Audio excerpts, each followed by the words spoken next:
The story. Where were we? Oh, I was going to get killed. I forgot that. So, as mentioned earlier on, in the previous chapter, so to say, we were in this dormitory.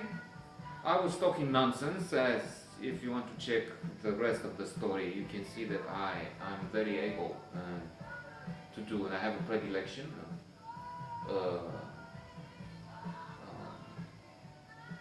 vocation to talk a lot and talk nonsense, and trying to see what the girls think of events, of the miners coming into town and so on.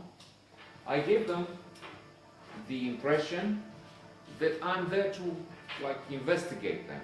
I'm a secret cop or something, mischievous character anyway, no doubt about that.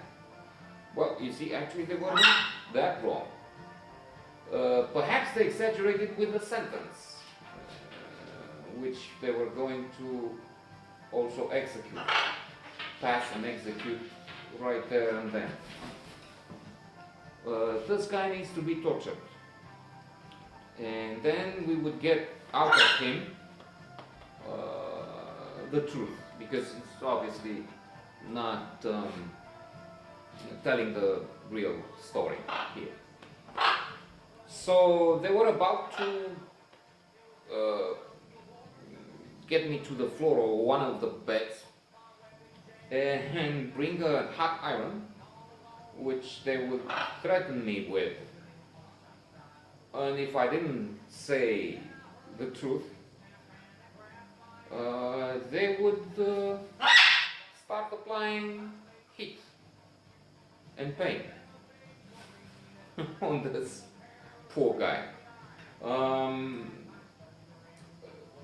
Luckily it didn't happen, but how do I know about it? Because, well, I escaped, and my cousin and best friend back then, Adrian, became very good friends with one of the girls. Actually, she became his lover, or the other way around, whichever politically correct way you want to put it. And she told him what was about to happen. Later on, we would go with her to the Black Sea. And I remember she was a student in arts, painter, hard drinking. This is when I learned that artists, because it wasn't just her or others, tend to drink a lot, at least those here or those there at this time and place of the academy, studying back then. At one point at the Black Sea in Costinești, we had drinks. Vodka, I think, was the preference that time. There was beer, but was also vodka for some reason. Adrian, I think, liked that, and indeed it was, perhaps these were his words, a clean drink which doesn't smell and has probably other advantages. Anyway, I passed out, so to say. I mean, I couldn't remember what happened, but she was well and strong. Which reminds me of a joke we used to have back then. Long and strong, not well and strong. There's this woman who has 3 daughters. They all get married. She calls them to see what the husbands are doing. How are they, so to say. And first one, yeah. Well, my daughter, how are you? I'm okay, mother. How's your husband? Mother, he's like a coke.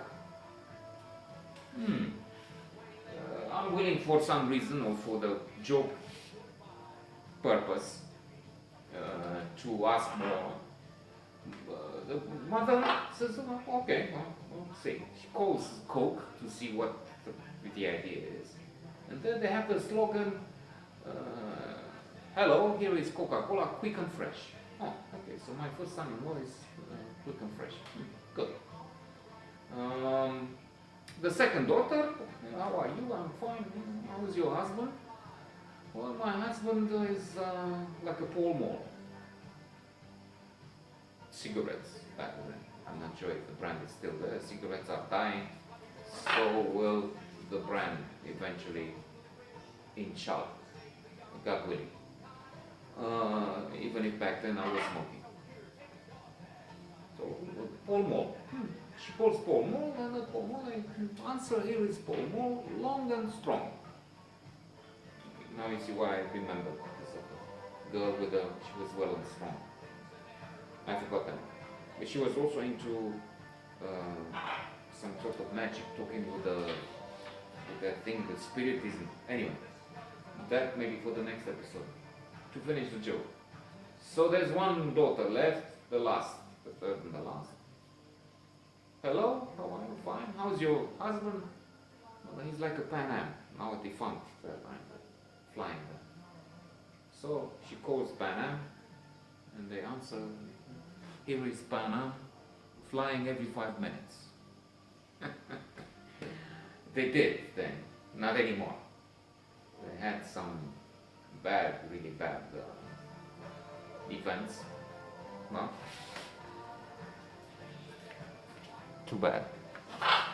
We'll continue tomorrow.